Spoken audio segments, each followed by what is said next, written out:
High, আমি শ্বেতা। আমার YouTube চ্যানেলে তোমাদের সবাইকে জানাই স্বাগত। আশা করি তোমরা এই গরমে ভালো আছো। তো চলো আজকে ভিডিওটা শুরু করা যাক। আজ তোমাদের সাথে শেয়ার করব এই গরমে তৃপ্তিদায়ক পটল ঝিঙে দিয়ে মাছের ঝোল। তো চলো দেখে নেওয়া যাক। মাছটাকে ভেজে নিতে হবে, তারপরে আদা রসুন এবং জিরেকে একসাথে পেস্ট করে নিতে হবে। তারপর পটল আলু ঝিঙেকে কেটে নিয়ে 5 ফোড়ন দিয়ে একসাথে ভেজে নিতে হবে।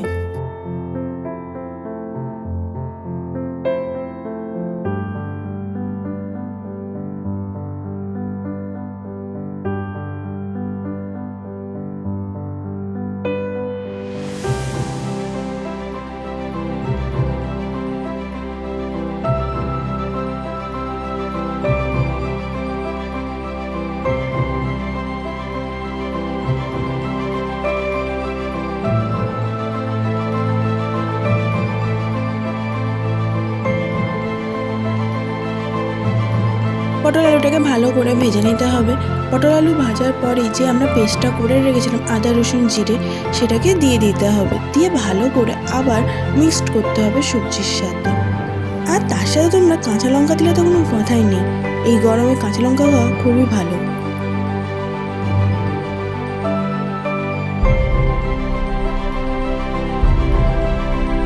পুরো সবজির সাথে পেস্টটা ভাজা ভাজা হয়ে যাওয়ার পর এতে দিয়ে দিতে হবে পরিমাণ মতন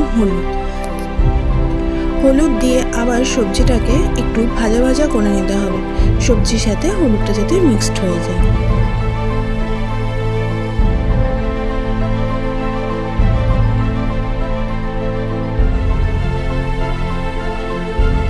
এবার পরিমাণ মতন নুন দিয়ে সবজিটাকে আবার ভালো করে ভাজতে হবে।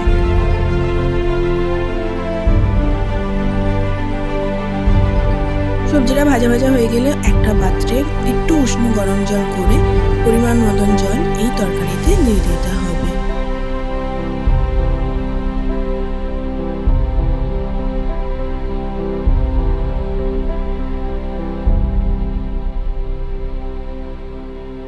জল দিয়ে তরকারিটা কিছুক্ষণ ফুটতে দেবো।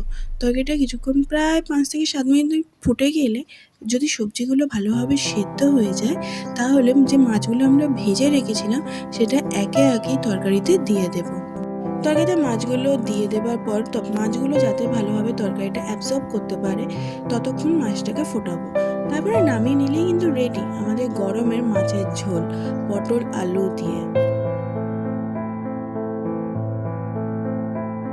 এই গ্রীষ্মের দুপুরে যদি ভাতের সাথে এরকম মাছের ঝোল থাকে তাহলে খুব তৃপ্তি করে কিন্তু দুপুরের খাবারটা খাওয়া যায়। আশা করি তোমাদের ভিডিওটা ভালো লেগেছে। যদি ভালো লেগে থাকে একটা লাইক করো, আর যদি চ্যানেলটা ভালো লাগে তাহলে একটা সাবস্ক্রাইব করে দিও। আজকের জন্য বাই, টাটা। দেখা হবে পরের কোনো ভিডিওতে। বাই।